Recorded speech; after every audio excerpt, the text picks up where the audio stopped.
What's going on, guys? Welcome back to your 30th tutorial. And like I said before, arrays are indeed objects. And since they are objects and that we know objects have properties and methods, does this mean arrays have properties and methods? Well, yes it does. So let me give you an example of both.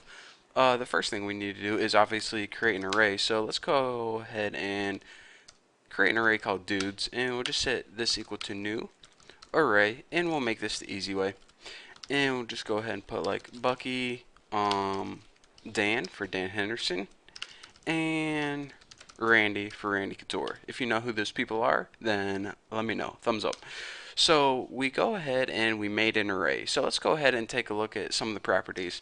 There are several built-in properties, but probably the most common property that you're going to use when working with array is the length. Now the length property is just a number telling you how many items are in your array. So document write, of course, put the name of your array, which is dudes, and in order to access the property, just like anything else when working with objects, use the dot separator and the name of the property, which is length. Now, if you want to take a look at all the properties, then there's probably a website you can go to, but like I said, the length one it's basically the only one I ever use when programming, and it's the one that you're going to use most commonly.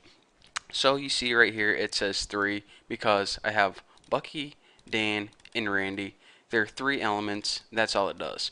So we know that array has properties such as length, but what exactly are the methods associated with this object? I mean, how many different things can we do to an array?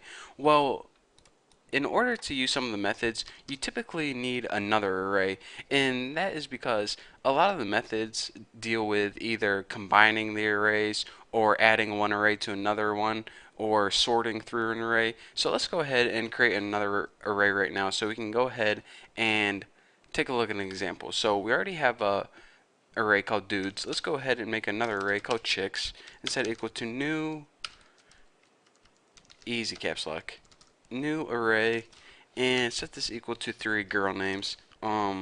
Lisa, Aaron, and also Hannah. So now we have 2 arrays, dude and chicks. So the first method I want to show you, it's probably the easiest method to understand. It's called the concat, and I think this is short for concatenate, and it pretty much does this.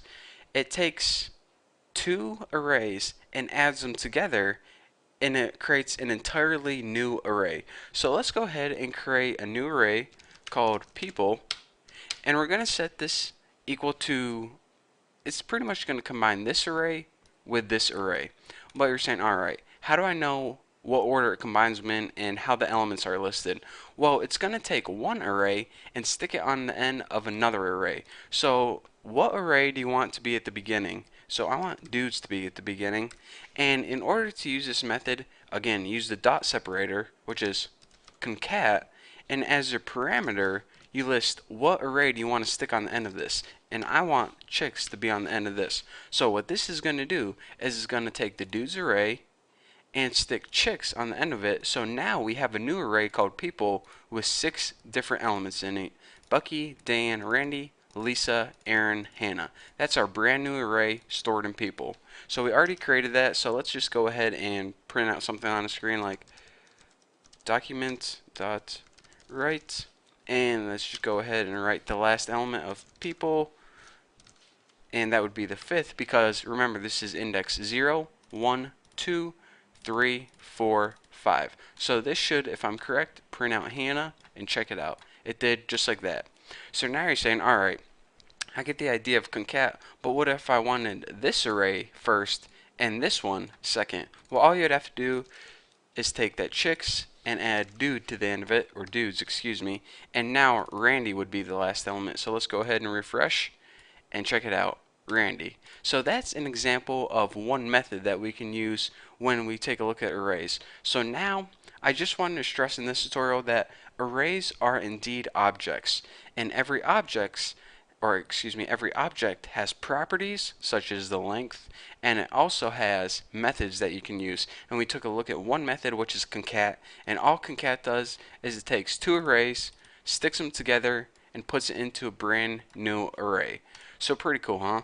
So that is what I want to talk to you guys about in this tutorial. In the next tutorial, I'm going to be talking more about some other array methods, and they're going to be a lot more useful, and trust me, there's a lot to learn when it comes to array methods, so you definitely don't want to miss out on it. So thank you guys for watching. Don't forget to subscribe, and I'll see you guys in the next tutorial.